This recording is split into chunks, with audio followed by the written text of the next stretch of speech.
Bom dia. Olá, todo mundo assistindo o Hangout Carlotas.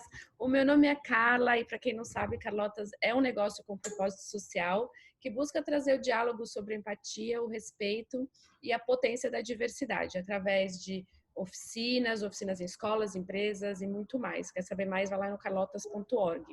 E hoje também estamos gravando um podcast, gente. Nós, aqui no nosso canal do YouTube, quem está acostumado a ver a gente no YouTube, agora virou um podcast, então nas plataformas de podcast mais famosinhas por aí, estamos lá presentes. Mas deixa eu dar um oi para minha chefa. Oi, chefa.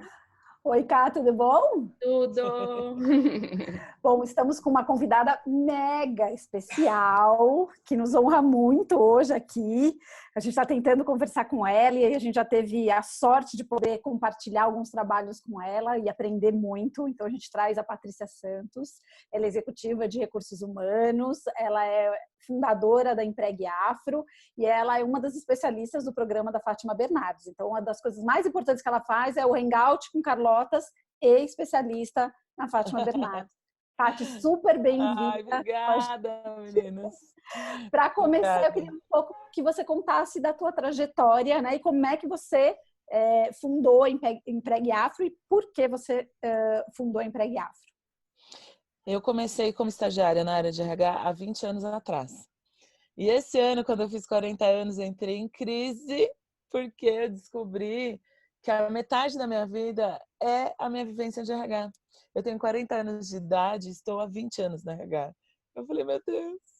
Ou seja, daqui para frente eu tenho mais tempo de RH do que de vida. E aí, quando eu comecei, eu cresci na periferia aqui em São Paulo e quando eu fui trabalhar na primeira oportunidade de estágio, eu comecei numa grande emissora de televisão no RH aqui em São Paulo, num bairro super nobre. Isso era um mundo muito distante para mim, né?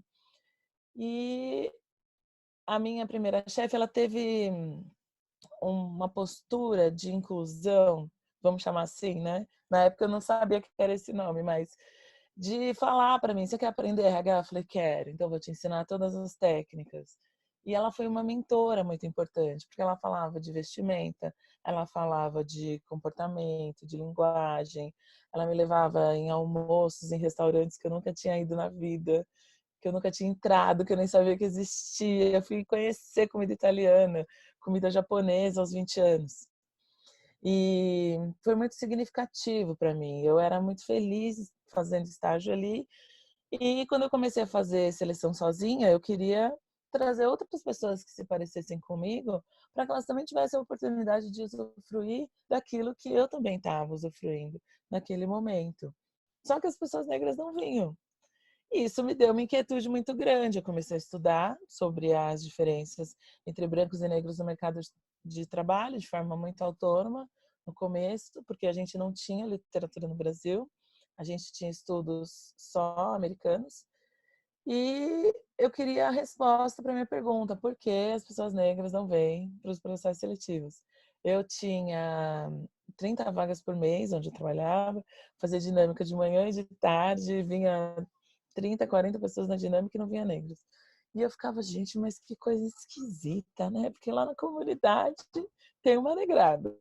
Família do meu pai tem uma negrada. Dá para ver pelo meu tom de pele que eu sou negra de pele clara, de uma família miscigenada. A minha avó era muito preta, meu avô era branco.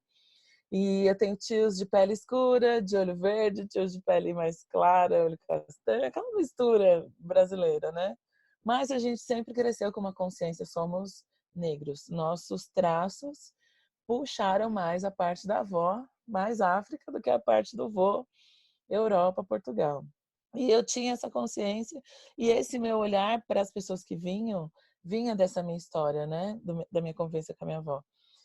E eu falava, gente, mas que coisa esquisita, né? E aí, quando eu criei Empregue Afro, no final de 2004, eu criei inicialmente como um projeto social para ensinar jovens negros como escrever o currículo e como se comportar na entrevista. O primeiro insight que eu tive foi pegar um pouco do meu conhecimento, dos conhecimentos dos bastidores de RH, e dividir um pouco com essa comunidade que não ia no processo seletivo, porque eu fui encontrando as pessoas falavam, mas a dinâmica de grupo é muito difícil.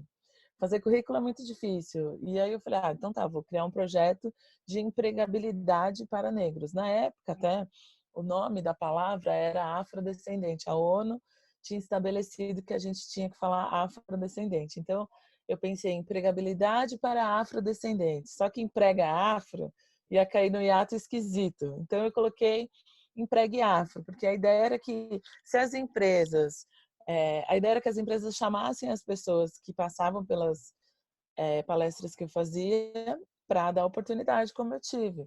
Então, empregue, dê oportunidades, uma mensagem subliminar, né, para as empresas. Só que a minha ideia inicial não era trabalhar com as empresas, era só trabalhar com as pessoas, até porque na época eu tinha acabado de ser promovida a supervisora de RH numa grande empresa de auditoria, consultoria.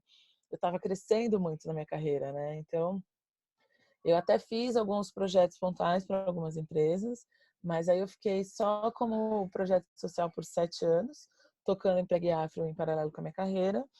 E no final de 2012 eu recebi um convite de uma empresa para ser consultora, porque ela estava estruturando um programa de diversidade no Brasil baseado no programa de diversidade que foi feito nos Estados Unidos. E ela tinha que implementar o programa no Brasil, tinha consultoria para PCD, para LGBT+, e precisava de uma consultoria racial.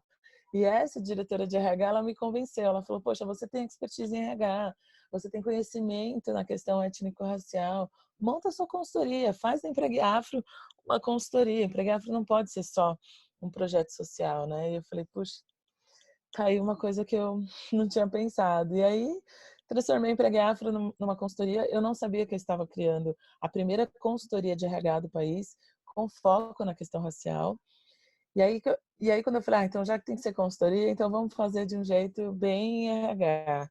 Eu juntei os meus conhecimentos de RH e hoje a gente trabalha com 4 pilares, com treinamento, recrutamento e seleção só de profissionais negros e programas de desenvolvimento desses profissionais dentro das empresas. E é muito gratificante ter o protagonismo nesse mercado, entender que isso é uma causa, é um propósito, uma missão para mim, uma missão de vida, até uma missão ancestral, eu diria, para que a gente possa corrigir essa grande desigualdade que existe entre brancos e negros no mercado de trabalho. Empregue Afro é um negócio social, é uma ação afirmativa para a inclusão, mas para corrigir essa desigualdade que existe entre brancos e negros no mercado de trabalho.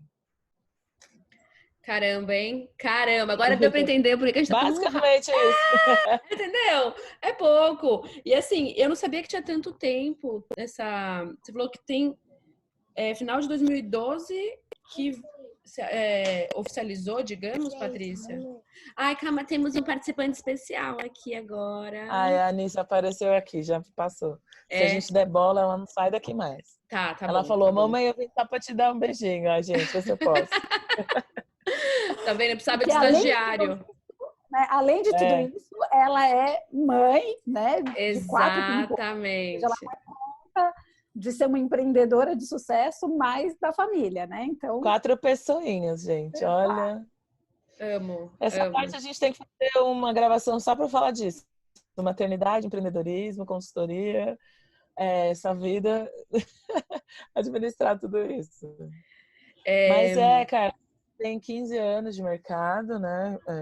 Considerando que a gente começou em 2005, mas faz 7 anos que eu tô full time no negócio. E a gente tem visto um crescimento muito grande, a gente cresce cerca de 220% ao ano, pelo engajamento das empresas que tem acontecido com mais frequência, né? As empresas aqui no Brasil, elas estão despertando mais para a questão racial e entendendo qual é o contexto. A gente, no movimento de diversidade, acho que vocês percebem isso também, teve dos anos 2000 para cá, né, uma forte influência americana com as questões de gênero, porque a sociedade é machista, a sociedade americana também, e como é que a gente tem grandes multinacionais americanas atuando no Brasil, e elas começaram com a questão de gênero, tem muita empresa que foi seguindo essas questões de gênero. Depois a gente foi para as questões de pessoas com deficiência, porque é lei, né? O Brasil criou a lei de cotas para pessoas com deficiência e isso também impulsionou as empresas a questionarem sobre isso. E no paralelo veio um movimento LGBT e também um movimento racial para a inclusão, por meio, muito eu vejo, né, da pressão nas redes sociais e o quanto as empresas ainda têm despertado para isso, né? É uma causa cada vez mais emergente no nosso país e que, graças aos céus, às deusas africanas, orixá, a galera toda, as empresas estão despertando, sabe? Sim, sim, com certeza.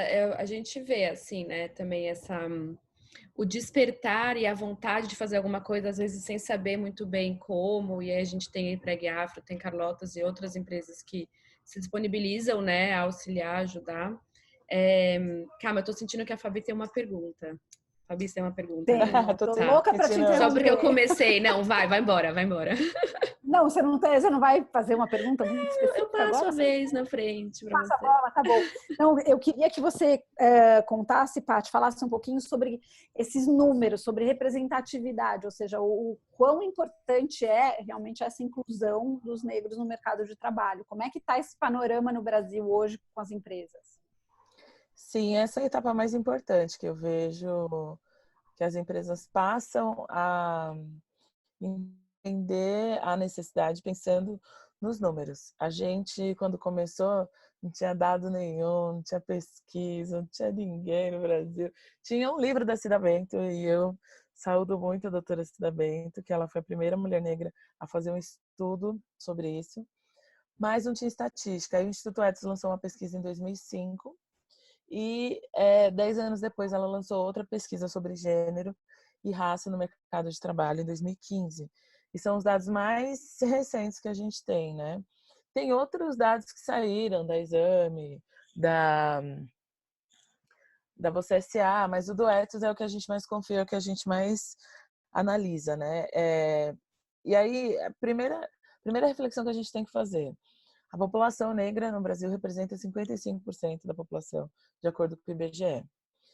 E as empresas não representam essa quantidade de forma proporcional que somos na sociedade. Ou seja, a outra metade da população é que tem mais oportunidades. Então, a gente tem na base das 500 maiores empresas do país, porque esse é um excelente recorte, que eu sempre falo da importância de fazer, porque são as empresas que mais fomentam a riqueza no nosso país. A produção do que a gente come, do que a gente vê, de tudo que a gente consome vem das 500 maiores empresas do país, né? Então, a gente tem 57% de aprendizes na base. Então, você fala não aprendiz, realmente está equilibrado, que somos na sociedade e o que eles estão representados nas 500 maiores empresas do país. Só que quanto mais a gente sobe no organograma, menos negros a gente encontra. Então, a gente tem no quadro funcional, porque a pesquisa junta assistente, analista, estagiário, tudo junto, 35% de funcionais, né, que eles chamam. Depois, nos cargos de liderança, coordenação, 25%. E o que eu acho que é mais triste são os executivos, porque a gente tem 4,6% de executivos negros no Brasil.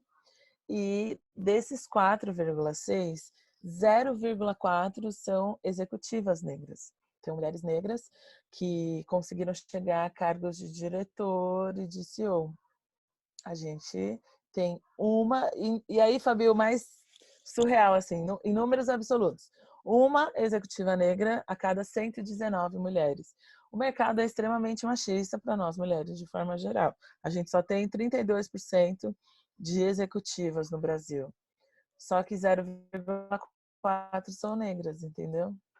Então, a mulher branca, ela até chega um pouquinho, não tanto quanto os homens brancos, né? Ela chega um pouquinho mais, porque ela tem que superar o machismo. Mas a gente tem que superar o machismo e o racismo. Se a gente fosse fazer uma pirâmide da desigualdade, o reflexo desses números no mercado de trabalho, a gente tem o homem branco no topo, 90% dos cargos executivos são ocupados por homens brancos héteros. Depois a gente tem as mulheres brancas, né, com 30%. que elas se dividem, né? Então são 70% de cargos de homens brancos héteros, cis, sem deficiência. Não tem estatística para pessoa com deficiência em cargo de liderança nas empresas. Não tem. E aí tem as mulheres brancas, depois tem homens negros, porque eles chegam um pouquinho mais também por causa dessa estrutura do machismo. E na base estamos nós, mulheres negras, assim, na base da pirâmide da exclusão. É muito triste, é muito surreal isso. E quando você olha as desigualdades salariais, o reflexo é o mesmo, uma mulher negra na mesma função, com o mesmo cargo, chega a ganhar 70% a menos do que um homem branco no mesmo cargo, na mesma função. Então, não tem nada que justifique essas diferenças de dados, a não ser o machismo e o racismo, o preconceito que é muito presente, sabe? Quando eu dou entrevista para a mídia, uma vez a jornalista falou: não, mas você não pode explicar de outra forma essas diferenças? Não tem outra forma. Se o Ministério do Trabalho, quando divulga as desigualdades salariais, coloca lá, e se é do Ministério do Trabalho, é porque as pessoas das empresas preencheram os dados direto no programa E-Social, que coordena as admissões, né, dos CLTs no Brasil. Então, coloca lá a qualificação, gente. É a mesma qualificação, tá na mesma função, e só o que difere é a cor da pele ou o gênero. Se isso não for discriminação e preconceito, eu não sei que outro nome que a gente pode dar, entendeu? Não, não tem outro nome mesmo, está certíssimo. Eu acho que as pessoas gostam de. Tem um termo em inglês que eles falam sugar-coated, que é tipo. Sim. Sabe assim? Quer dizer assim, fingir que não é um problema, sabe? Então, tipo, vamos falar. Você pode explicar de outra maneira para, sei lá, para ficar menos ofensivo pro homem branco, sabe assim? Tipo, meu, porque quem tá causando isso é quem tá sentado lá em cima, entendeu? Porque uma coisa que a Fabi sempre fala que eu amo, que é assim, tipo, a gente fala que as empresas têm que fazer alguma coisa, as empresas são pessoas, né? Então, você sentado nessa cadeira de decisão dentro da sua empresa, você que tem que decidir mudar as coisas. Então, tipo, eu acho que é muito por aí. Mas isso Fala. é bom de falar, Carla, porque assim, Uhum, não é uma luta de brancos versus negros, de mulheres versus homens, né? Porque isso também a uhum. gente ouve muito. Ai, lá vem as feministas, só porque sou homem não posso falar nada. Teve uma empresa que eu estava fazendo um treinamento sobre a importância de contratar negros, mostrando esses números, levantou o diretor branco, hétero, cis e tal. Então agora não pode mais contratar branco, então só porque a gente tem que valorizar a diversidade racial, é proibido então contratar brancos. Só pode avaliar negro agora. Eu falei, não, não é isso.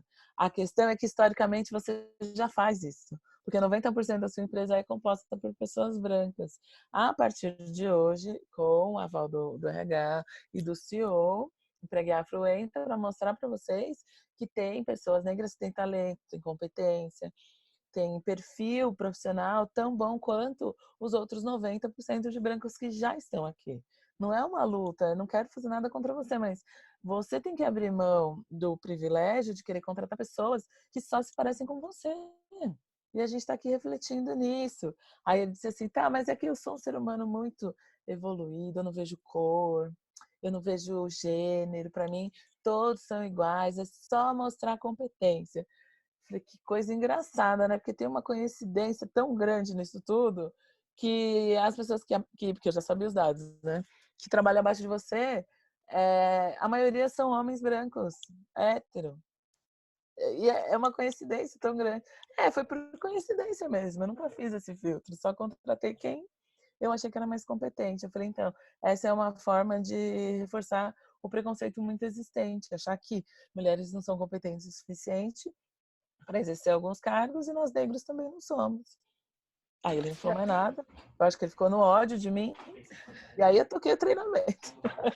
Não, e acho que ele trouxe uma coisa, Paty, que você pode falar um pouco mais, que é essa fala dele que eu contratei quem eu acho que é competente. Então, assim, esse eu acho, ele é carregado de uma série de coisas, né? Então, dos nossos famosos vieses, que agora está todo mundo falando muito a respeito, os nossos próprios preconceitos, né? As nossas referências que têm a ver com os nossos vieses. Quer dizer, eu nunca vi um negro num cargo de liderança, logo eles não devem ocupar, né? Então, assim, aquelas coisas que estão por Isso a trás. gente ouve também. Eu só no contrato porque não tem, nunca apareceu ninguém. Se Exato. aparecer, contrato, tá tudo bem. Eu falei, então tá, vou apresentar uns 3, quero ver se você vai contratar mesmo. Não, E ela, exatamente. Se eles param na base, eles não têm nem a chance de se desenvolver para fazer uma carreira como todo mundo deveria ter oportunidade de fazer. não, e é importante a gente trazer uma reflexão sobre isso, o contexto histórico do negro no mercado de trabalho. Toda essa desigualdade a gente vive por causa da escravidão no Brasil. Assim como a escravidão nos Estados Unidos. Eu tô falando muito dos Estados Unidos porque a Carla tá lá, né? E a gente sempre faz esse comparativo Brasil-Estados Unidos. A escravidão é a principal vilã dessa história toda, que causou todas essas desigualdades e as consequências que a gente tem, né? A diferença é que aqui no Brasil, a gente com 500 e poucos anos de existência, mantivemos a escravidão por 400 anos. Os Estados Unidos aboliu a escravidão 60 anos antes que a gente. E eles tiveram uma postura muito diferente no que a gente chama do 14 de maio, né? Algumas fazendas onde negros serviram, em alguns estados lá, eles tiveram uma parte das terras para recompor as suas vidas, tiveram algumas indenizações em dinheiro. Nada que, óbvio, fosse comparado a 200 anos de escravidão, né? 300 e poucos anos de escravidão. Mas aqui a gente não teve essa mesma oportunidade. Literalmente fomos marginalizados, né? Aqui em São Paulo a gente tem as marginais, que dividem São Paulo das periferias, dos lugares onde as pessoas estão à margem mesmo, né? Do que eles consideram o ideal, o centro, né? A parte nobre. Então, historicamente foi difícil chegar nesses cargos. E é por isso que a gente tem tantas desigualdades.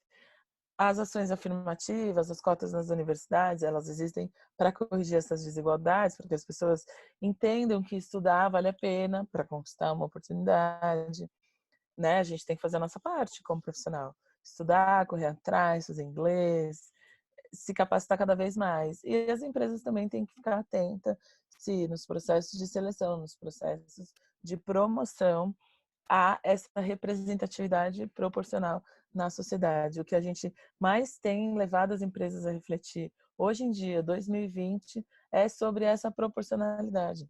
Porque chega a ser injusto com a história do nosso país, é uma questão de justiça social, responsabilidade social, e hoje, acima de tudo, também é uma questão de estratégia de negócios, porque nós somos 55% da população economicamente ativa. A maior parte da população que compra e consome no nosso país também é a população negra, que está nas redes sociais reivindicando mais presença nas propagandas, mais contratações nos processos seletivos. Como é que uma empresa que tem 90 mil funcionários, um grande banco no Brasil, faz um programa de trainee, contrata 125 pessoas, coloca foto em todas as redes sociais e não tem uma pessoa negra? É inadmissível isso hoje em dia. E eles sabem, né, que eu já tive algumas reuniões com eles e já falei, olha, a gente existe para apresentar essas pessoas que por si só às vezes não acreditam que é possível, e para que vocês também tenham a importância de fazer essa ação afirmativa, de estender a mão para essas pessoas, né? A Empregar Afro é uma ponte segura e as pessoas falam muito isso para a gente. Nossa, sempre tive o sonho de trabalhar nessa multinacional, me candidatei várias vezes, nunca fui chamado. Quando eu vi que estava lá no site da Empregar Afro, nas redes sociais da Empregar Afro, me inscrevi e estou feliz de participar do processo seletivo, porque até então eu não chegava. Por quê? Tinha os filtros de faculdade, de localidade, que é absurdo, né? Nos Estados Unidos tem filtro de sobrenome, porque as comunidades negras, como elas se fortaleceram muito, as pessoas identificam pelo sobrenome quem é negro ou não. Aqui é mais difícil, né? Por causa da miscigenação e tal. Embora a gente saiba também pelos estudos, quem carrega alguns sobrenomes deve ser negro, mas a gente só consegue identificar mesmo numa entrevista, né? Mas esses filtros de exclusão, eles são muito presentes ainda. A gente ainda conversa com empresas que, mas eu queria que fosse das faculdades mais tops do mercado, sabe? Falei, olha, tem gente negra em outras faculdades que vai ter potencial tanto quanto. E é esse olhar que precisa ser mudado realmente. Sim, eu acho engraçado essa história de Bom, calma, várias coisas que eu quero falar, que eu tô aqui anotando, fazendo anotações. A gente tá com o tempo acabando. Então, vou fazer um comentário, quero te contar um caso. De quando eu mudei para os Estados Unidos, foi 2009. Eu mudei para cá. E eu morava aí no Brasil também, fiz escola particular, faculdade particular, com super pouco representante, tipo, representantes negros. A minha escola, que eu fiz o primário, tudo em uma só, né? Até o colegial, comecei na primeira série até o colegial, tinha um menino negro, ele tinha o mesmo sobrenome que eu, e a gente se juntou, ficou próximo por causa disso. A gente era os dois Silveiras da escola e tal. E eu lembro quando eu mudei para os Estados Unidos, Paty, Nova York. E eu lembro que eu olhava assim, tipo, pegava metrô na rua, tipo, eu via pessoas negras muito bem vestidas, sabe, de terno e gravata, indo trabalhar. E no Brasil que eu frequentava, que é tipo classe média paulistana, eu não via. E eu nunca tinha me ligado nisso, sabe? Até quando eu vi aqui, eu falava, meu, não, e é muito louco, é muito louco. E na época também, tipo, as mulheres negras com os cabelos afro, sabe? E curtindo, e Sim. vários jeitos. E no Brasil, as poucas pessoas que eu conhecia tinha aquele cabelo esticado, imposto por uma sociedade ultra racista que a gente vive no Brasil, sabe? Então, e quando eu mudei pra cá, eu falei, nossa, foi um baque. Eu só queria, tipo, dividir isso com as pessoas que ouvem a gente também, Sim. porque, né? É legal isso, porque o processo de transição do liso para assumir o cacho, cabelo crespo, começou nos Estados Unidos também, influenciou muito Hum. o movimento de transição aqui no Brasil, de aceitação dos cachos. Eu usei cabelo alisado até 2012. Se forem puxar umas fotos antigas lá no meu Instagram. A minha mãe falava isso, né? Os meus pais são negros de pele clara como eu, né? Ela falava, filha, para ser profissional tem que estar com o cabelo liso, senão nenhuma empresa Então, vai te contratar. E aí uhum, a gente, né? Porque ela alisa até hoje, ninguém tira da cabeça dela que pode usar o cabelo do jeito que tá, né? E eu já uhum. passei por várias fases com o meu cabelo, particularmente. É, já usei ele 100% natural, deixei crescer e coloquei um aplique porque ele caiu muito num Hum, momento de depressão que eu tive, e aí fiquei, porque a vida tem que ser prática com 4 crianças, né? claro. E tô assim com ele agora. Já tava de trança esses dias, daqui a pouco a gente muda de novo. Porque quer ver um cabelo bom é o nosso cabelo, gente. Se alisa, tinge, põe trança. É Cabelo isso. bom é cabelo afro, né? Então a É gente teve isso. que ressignificar isso ao longo desses anos também, Carla. E impor Isso é para o verdade. empregador, né? Porque o empregador às vezes exigia das pessoas. Isso que eu fico fula da vida. Desculpa, Fabi, fala. Não, eu ia falar assim que a fala de vocês me traz assim algo, né, dos dois lados. Eu e a Carla na condição de branca que somos, né? Então assim, de quando a gente se dá conta dessas coisas, porque Sim. realmente no meu colégio também tinha pouquíssimos, tinham 2 ou 3 negros, e depois na faculdade, eu vou ser bem honesta, deveria ter alguém, que a faculdade era grande, mas não era do meu convívio próximo. Na sua sala não tinha. Na minha sala não tinha, e aí você começa, quando você percebe essas coisas, também você começa a fazer esse exercício de, né, de ficar atento aos sinais, de por que que isso acontece, qual que é a minha participação nisso, e acho que você trouxe uma coisa muito forte, Paty, assim, a forma como a gente constrói a sociedade, né, e, enfim, a nossa cultura de alguma forma, né, de a fala da sua mãe de que sim, tem que alisar o cabelo, senão não vão te aceitar, né? Tem que embranquecer, né? Assim, muito Literalmente, para né? pertencer. Então é muito forte isso e assim, ainda bem, por mais Mas a caminhada. gente recebe relatos da Empreguefra até hoje, que tem muita gente que ouve isso também. E assim, eu nem culpo a minha mãe, porque a geração dela sofreu muito mais com as consequências do racismo do que a minha, do que a geração dos meus filhos vai sofrer, sabe? A gente vem passando historicamente por processos de ressignificação da nossa história, de valorização de quem somos, de ter lugar de fala, de voz, de poder, assim como as mulheres conquistaram, né, com o movimento feminista, historicamente, espaços que aí se percebeu eram majoritariamente mulheres brancas e começaram a trabalhar também um feminismo negro e o movimento racial também vir junto, a gente não, acho que essa palavra também é um clichê, mas isso é fato, né? A gente vai se empoderando, assim, você vai descobrindo um poder que você tem, o poder da sua história, o poder de ser quem você é, gente. Isso é, como diz modernamente, disruptivo.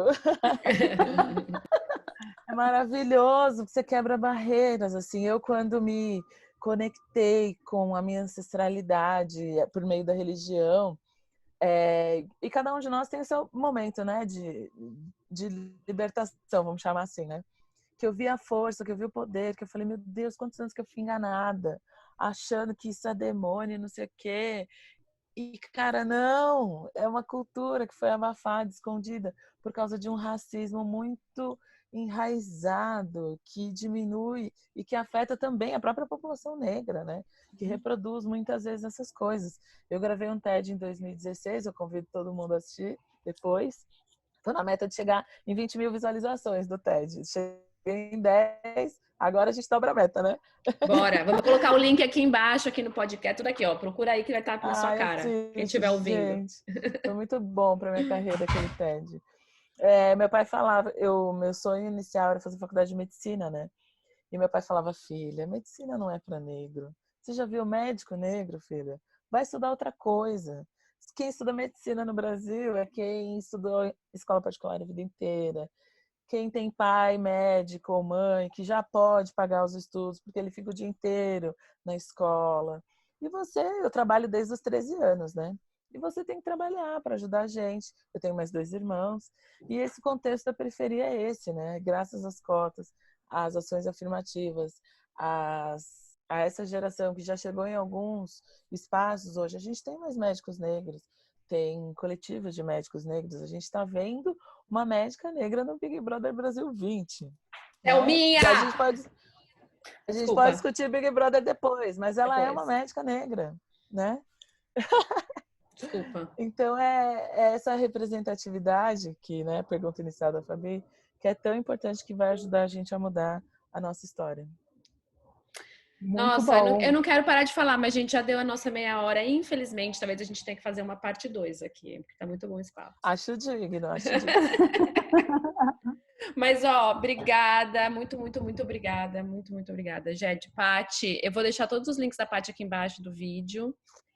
Fabi, quer falar alguma coisa também antes da Paty? Não, só queria agradecer muito, eu acho que é super importante esse tema. A gente está falando de uma parcela gigantesca da população, pessoas que contribuíram para construir o nosso país e têm uma força incrível. Então, assim, é muito importante a gente ter esse olhar e pensar, né, como que a gente pode fazer a nossa parte nessa inclusão. Então, só tenho a agradecer a Paty, acho que merece uma parte 2 da nossa conversa, acho que tem muito mais para a gente explorar.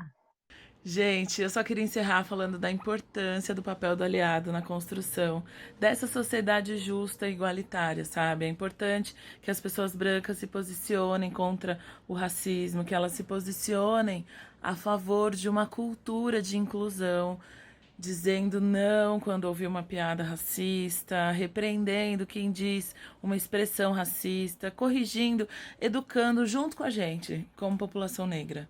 Vamos juntos construir uma sociedade mais justa e igualitária. Obrigada, meninas. Beijo.